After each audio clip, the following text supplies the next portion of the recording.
They say the Canadian Rockies are a once-in-a-lifetime trip, but if you only stayed in Banff, you barely scratched the surface. After the devastating wildfires in 2024, the world wondered, is Jasper still worth the visit? My answer? Absolutely. The town is open, the spirit is stronger than ever, and the landscape are evolving in ways you have to see to believe. In this video, we're going bigger, literally. We're standing at the foot of Mount Robson, the undisputed king and tallest peak in the Canadian Rockies. We're tracking elk, black bear, grizzly, and moose that seem to be around every single corner. From the thunderous waterfalls of Yoho to the rugged, icy giant of Glacier National Park. And no, not the one in Montana. We're even diving into the Kootenays to find the secrets, hidden hot springs near Radium that most tourists drive right past. If you missed our deep dive into Banff and Athabasca part 1, make sure to catch up right here. But for now, grab your gear, the wild is calling. This is part 2 of the Ultimate Rockies Guide. We started where we left off in part 1, on the Icefields Parkway at the Athabasca Glacier. So we're now at the Athabasca Glacier. We're going to do the tour. You hop on a normal bus that then brings you to the Ice Explorers. The Ice Explorers have all-wheel drive vehicles with 6 oversized tires and a specific tread pattern for the glaciers. Don't expect to set any speed records in those because they're low geared. So camera probably doesn't do it justice, but we're currently on the 32% grade, so I'm going to hang in my seat. It's very, very steep. So we're on the glacier. It's very, very windy and cold.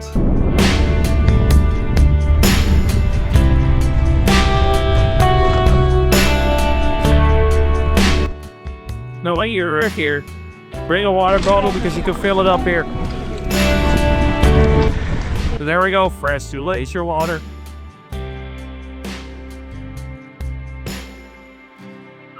Refreshing. So when you're here, I mean, it's definitely a unique experience. It is not cheap, but I still recommend it. The area that they let you on is called the largest, as you can see. But you know what? Make sure you bring a water bottle. It's glacier water because it's absolutely refreshing. You spend about 15 minutes on the glacier and then you have to go back with the Ice Explorer. As part of the tour, it takes you take the bus from the glacier to the Skywalk, which is where we are now. The Skywalk takes you about 279 meters or 918 feet if you like freedom units above the valley floor.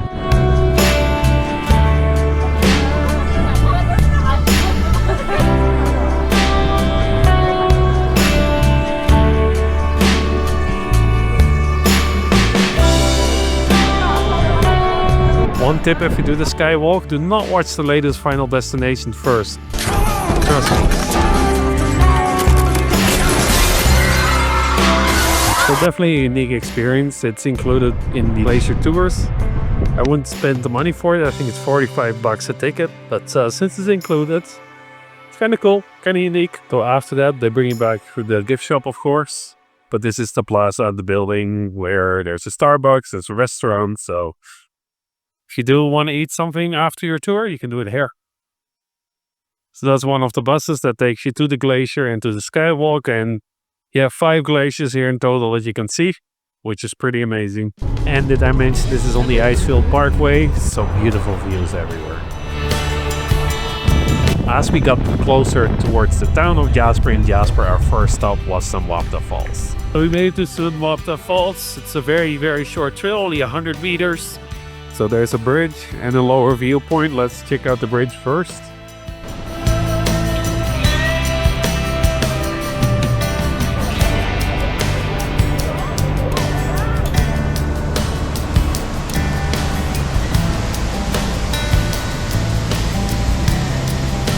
So they're not the largest waterfall, but the sheer power, you can just feel it. It's crazy. It's such a powerful waterfall. So definitely recommend stopping here.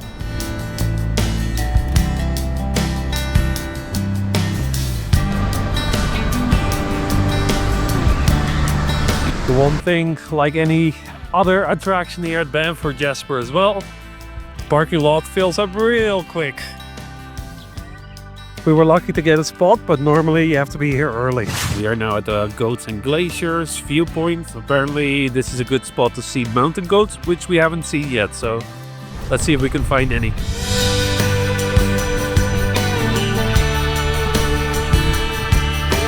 Very nice view, but still no goats. So this is what Jasper looks like a year after the forest fires. The devastation is just crazy. Just everywhere you look, completely burned down. As you can see, just everything is burned down, including signs, as you can see here. And I know forest fires are necessary for the forest to grow, but the devastation is crazy. I did not expect it to be this much to this extent, because we've been driving for probably 15 kilometers now where it's just all burned down. We were a little early for check-in at our campground, so we explored the town of Jasper a little bit, took a detour and got stuck at a train. So pro tip, always enter and exit the town using the overpass so you don't have to wait for trains. So this is the Whistler's campground. There are some trees around here. You do have to check in, but if you look at that side of the road, you can see it's all burned down. Driving around on the campground is somewhat eerie. Everything is wide open because all the trees are burned down and you just have to chart remains. Now the contrast between now and a few years ago, when you check out Google Street View, is crazy.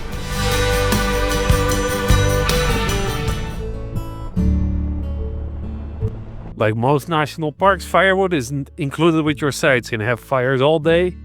I would say all night, but you actually have to kill your fire by 11 p.m. Devastation of this wildfire is definitely very visible at this campground, but there is hope as well. The abundance of wildlife in Jasper is a very good sign. Not only did the wildlife survive, they're thriving, they're having babies, and there's just abundance of wildlife everywhere, which is a very positive sign. This was our site 7A. We were here for 4 nights as we explored Jasper and the area.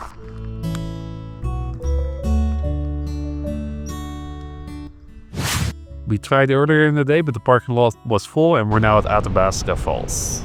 A decent sized parking lot, but this is one of the most popular attractions here in Jasper, so it fills up quick. So I suggest either go early or late. We are here at 7:30 p.m.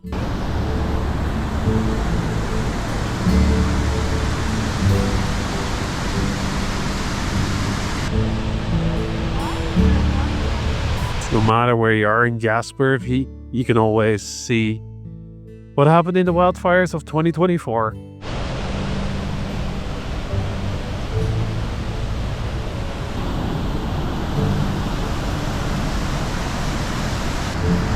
So that was Athabasca Falls. I definitely recommend it because you get so many different viewpoints. So if you're in Jasper, definitely check this one out. In Jasper, keep your eyes open as on the way back to the campground we encountered our first grizzly in Jasper. And as you could see, it was Mama Bear and her cubs. This again is a very good sign that not only did the wildlife survive, they're truly thriving in Jasper. And besides the beautiful scenery, the mountains, the crystal clear lakes, it's moments like this that make your trip special. The next day we woke up early to do the boat cruise on Maligne Lake, and it did ever turn out to be a beautiful day with lots of wildlife.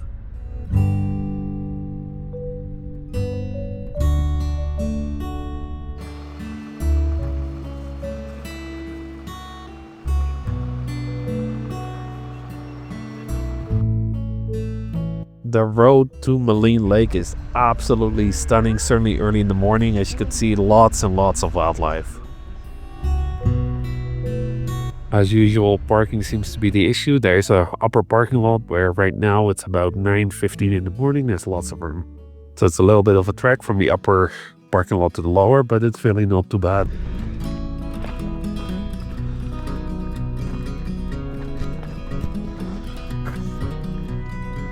Make sure to book your tickets early and be here early. The boat will leave without you if you're not here on time.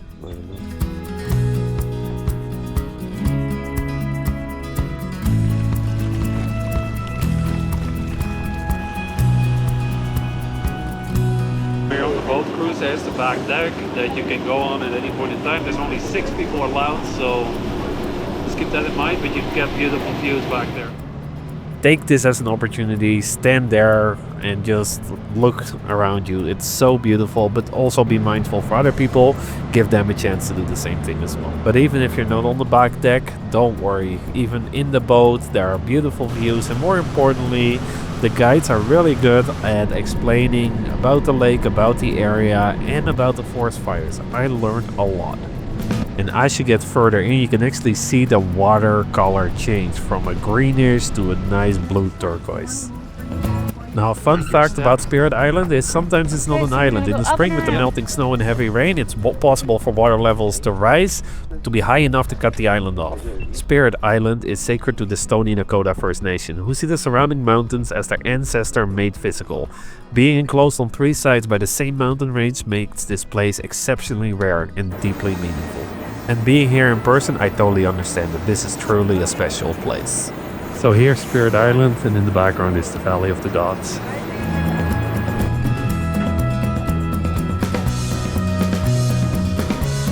So definitely recommend this tour. It's not cheap, but it's so worth it. Plus it supports the park. Jasper is definitely open. The other nice thing is if you take the boat cruise with little ones, you do get a free ice cream. So, which is kind of nice. So after your boat cruise, you can either go to the waffle huts for some waffles, coffee and gelato, or you can do the boat cruise, or you can rent a kayak or canoe. So you can buy your tickets here for the boat cruise, but I suggest to book them online because they do sell out quick. This is Medicine Lake. It looks like a normal lake, but it isn't. It is in the summer, but in the fall winter, the water drains straight through sinkholes in the bottom, vanishing into caves and reappearing 16 kilometers away. It's truly a disappearing lake.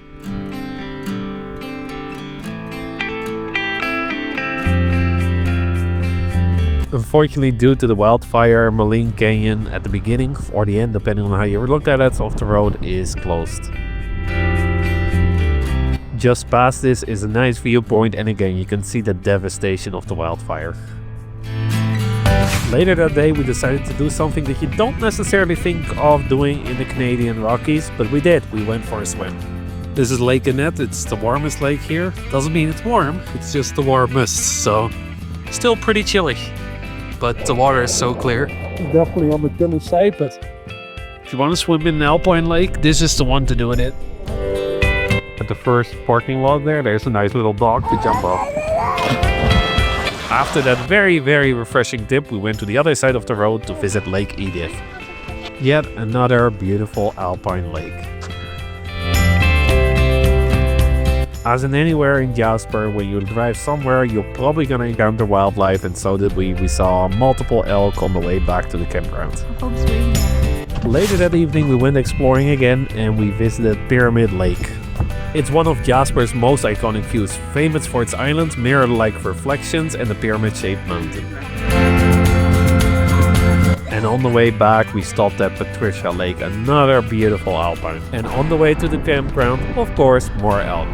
The next day, we drove through Jasper to do some groceries at Walmart in Hinton, and this is where we saw our first and only mountain goats this trip.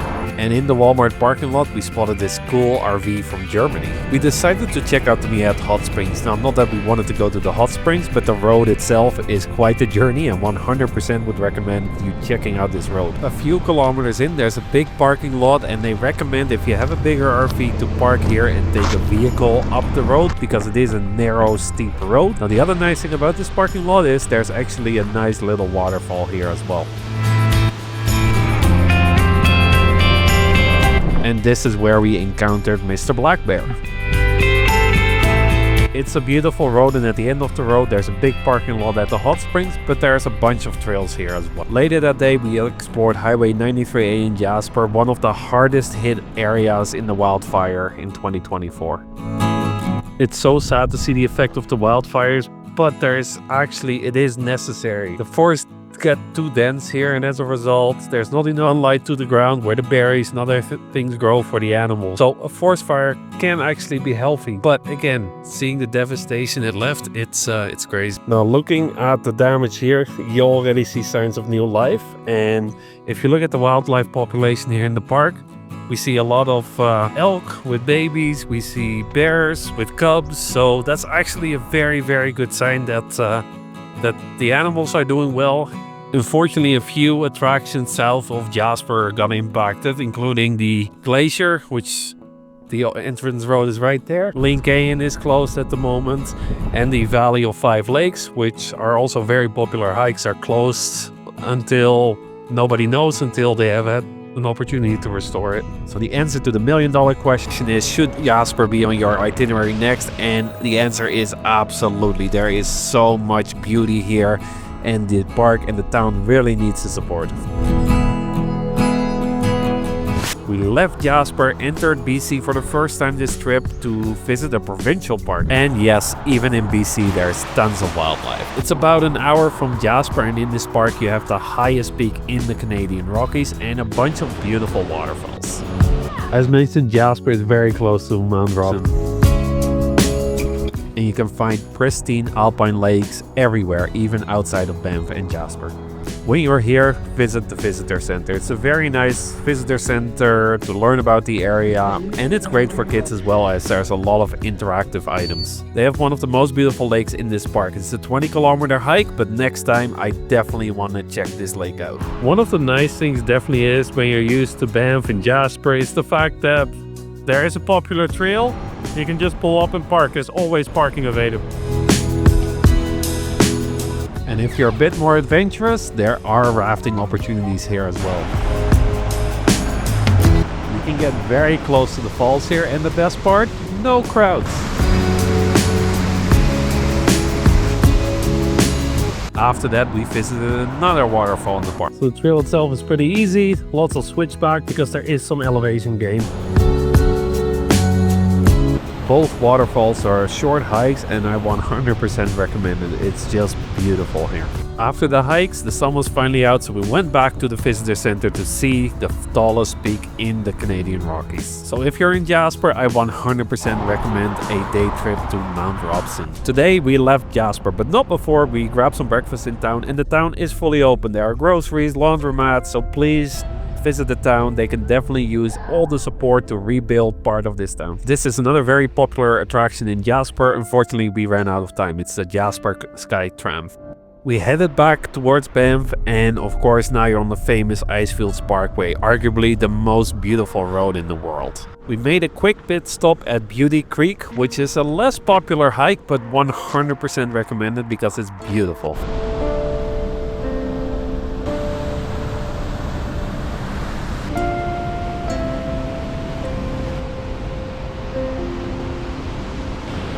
It's a beautiful trail just off the beaten path. There's no guardrails, there's no crowds, so you just go wherever to get the best view, and they are everywhere. The other nice thing about the trail is throughout the canyon you get a nice cool breeze, so if it's a warm day, perfect trail. So if you're on the Icefields Parkway, about 80 kilometers from Jasper, definitely recommend the Beauty Creek. Now keep in mind, if you have small children, there's no guardrails, but you know what? To me, that makes this trail special. We continue down the Icefields Parkway, and there's a couple spots that are easy to miss, but also easy to stop. This is Tangle Creek. It has a waterfall right next to the road and is an easy stop. We continued down the beautiful Icefields Parkway until we finally made it back to Banff, where the Weeping Rock is. And of course, you have to stop at Saskatchewan Crossing for your jumbo junkyard hot dog. After our bellies were full, we continued down on the Icefields Parkway.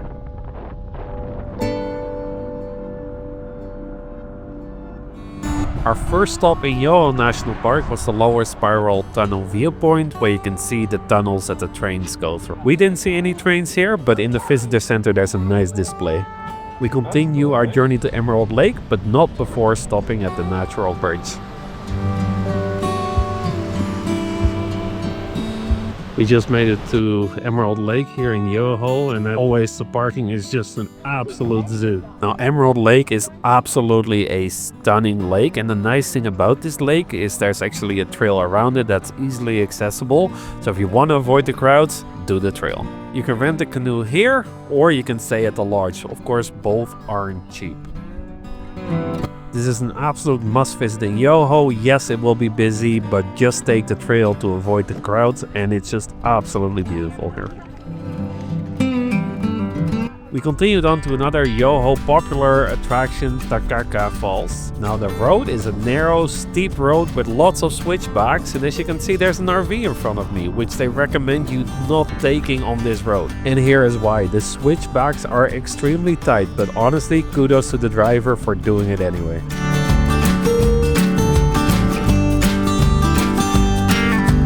In the parking lot you can already see and more importantly feel the powerful waterfall.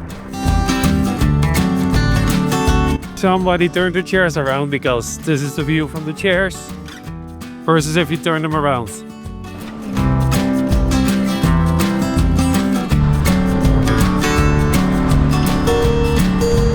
You're gonna get sprayed with the water, so on a hot, nice day like this, today's like 26 degrees, it's very nice to get the spray and cool down. At the popular attractions, keep your eyes open for wildlife. We just stepped off the trail and we spotted some mountain goats. We then finally checked in at our campground, the Kicking Horse Campground in Yoho. This is our site, site 7, nice spacious site, tent pad. You have your fire pit there, which is a national park, so it comes with a limited wood. And you have the Monarch Creek right here. It's a beautiful campground. There's a nice little playground behind me. Views over the mountain. Nice new comfort station with showers. Wood pile, because again it's a national park, so you get unlimited wood. And again, you can't beat the view.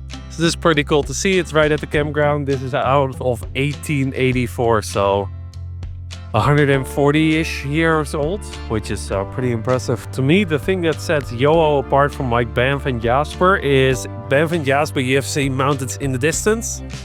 Right here, they're right there. I find no matter where you are in Yoho, you're like in the mountains more than in the valley. So if you want to see the mountains up close, Yoho is the place for you. This was our last night camping this trip, and as a result we gave our camping equipment away to the park staff, who were very, very happy with it. In field, which is just up the road from the Kicking Horse Campground, there's the visitor center. So let's go check it out.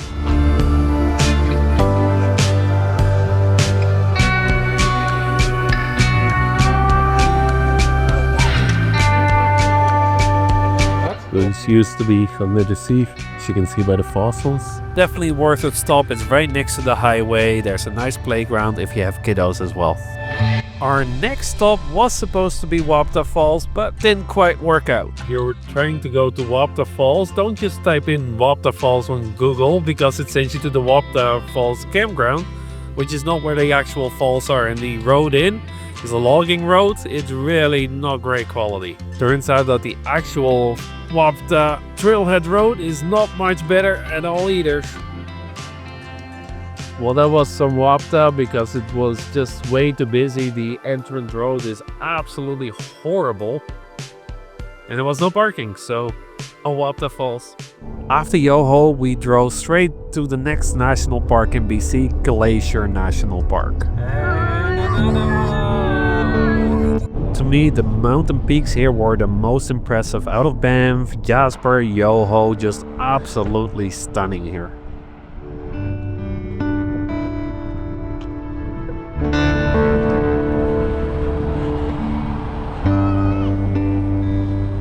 We pulled over at the Rogers Summit Pass. There's glaciers behind me, glaciers in front of me. They are everywhere.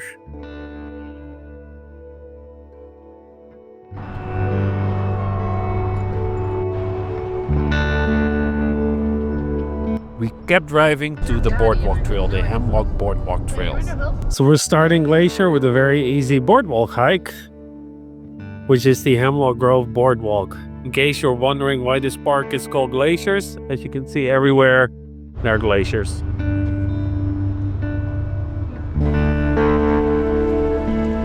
This is a great family-friendly trail. It's mostly flat, it's all boardwalk, and there are some interactive items, so great for kids as well to keep them busy. The next trail we did was the Rock Garden. Trail is definitely a little overgrown, and again, there's reminders everywhere. There's remote cameras because there are bears and other wildlife. Top of the Rock Garden, you get beautiful views.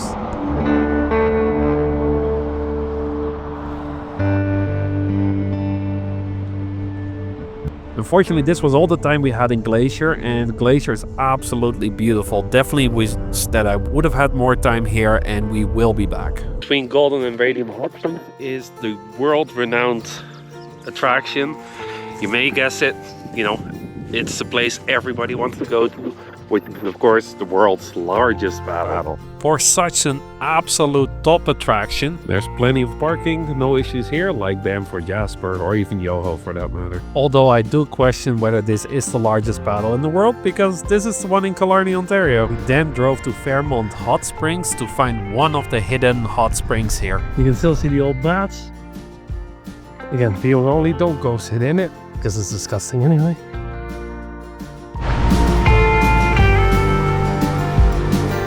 So it's a short hike, but it's absolutely beautiful. As you can see behind me.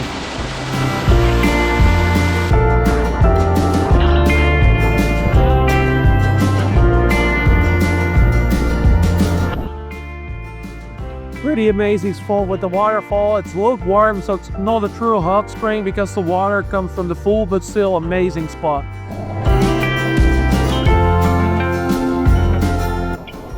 Definitely recommend this. It's such a great experience to lay in the pool by the waterfall. Amazing. Definitely a very cool spot. There's multiple pools you can lay in, and the further you get away from the waterfall, the cooler it gets. It's about lukewarm to warm, so definitely not too hot either. Next, we went to Lussier Hot Springs near White Swan Lake Provincial Park. So you know when you made it, you get to this parking lot here. And technically we are now in White Swan Lake Provincial Park. So there are several pools. The ones here is the hottest. That one is by the river. It's medium, and then you have the one by the river. But it does stink like sulfur. You do get used to it, but it's definitely nice to, you know, check out an original hot spring by the river. So here is when the water comes in. It's definitely toasty here. After the 2 free hot springs, definitely we were hungry, and we checked out a place in Radium Hot Springs. When you're in Radium Springs, definitely go to the Horse Thief. This is the Horse Thief Burger. It's a homemade burger, pulled pork. It's absolutely delicious, so 100% recommend it. And what better way to end an evening than checking out the view from Radium Hot Springs from the lookout. This was our base camp for the Kootenays, and this is where we spent our last few days of this amazing trip. And breakfast was included at Screamers. Our hotel was only minutes away from Kootenay National Park.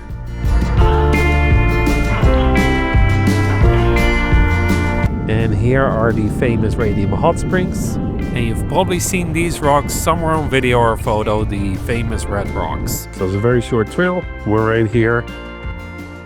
And there's a fish viewing and a spring source apartment. Not quite sure what that means, but let's go find out.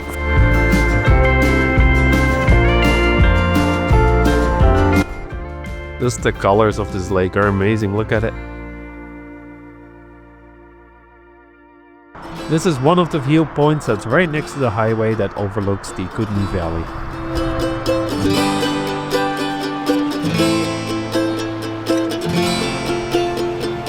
We made it to Momma Falls. Unfortunately, as you can probably tell, it's pouring rain. But so far this trip, we have been very, very lucky for rain. So a little bit of rain is just not going to stop me. We are at Marble Canyon. Unfortunately, it's still raining, but a little bit of rain is not going to stop us. So let's go check it out.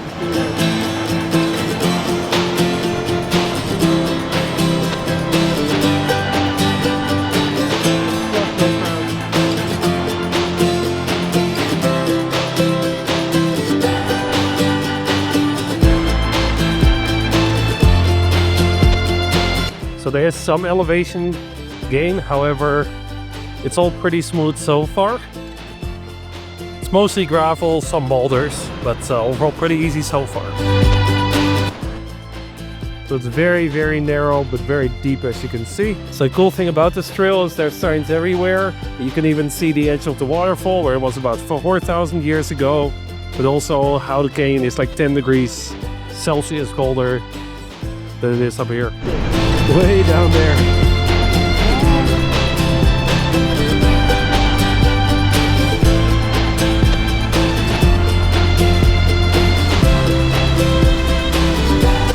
And of course you can't go to the national park without the red chairs. Sure, beautiful view, but they should have picked the waterfall. I would argue Marble Canyon is more beautiful than Johnson Canyon and you don't have the crowd, so 100% recommend it. So we're on the Continental Divide. Right now we're in BC. And right now we're here in Alberta. On the left is Banff, on the right is Kootenay. And the pretty cool thing here is this is the Continental Divide. What happens is from here on everything flows to the Atlantic, and from here on everything flows to the Pacific. So we're here at another very popular trail at the Kootenays, which is the Paint Pots. Quite a bit of parking, which again is a refreshing thing after being used to Banff and nowhere to park here. You can just pull up any point in time and park, which is amazing. Shortly after the trailhead, you'll cross a scenic bridge over the Vermilion River and enter a landscape stained by brilliant shades of yellow, orange, red, and brown. They aren't paint, they are natural ochre and iron oxide minerals brought to the surface by cold mineral springs. Over time, iron and other elements like manganese and zinc have built up here, staining the water and soil with these rich hues. At the top of the trail are the actual paint pots, deep mineral pools with striking green, blue and orange contrast created by the mix of minerals and the way light plays on the water. So whether you're here for the geology, the vivid colors, the culture or history, the Paint Pots Trail is a short but unforgettable glimpse into nature's palette. If you got some value out of this video, smash that like button. It really helps to push this video out to a larger audience, and subscribe as well. It's absolutely free. There's many more videos coming up, including regular camping videos, but also specials as well that you don't want to miss. So hit that subscribe button. If you're looking for additional great videos, specifically specials, why don't you check out this video right here, where we take a camper van and explore the south coast of beautiful Iceland.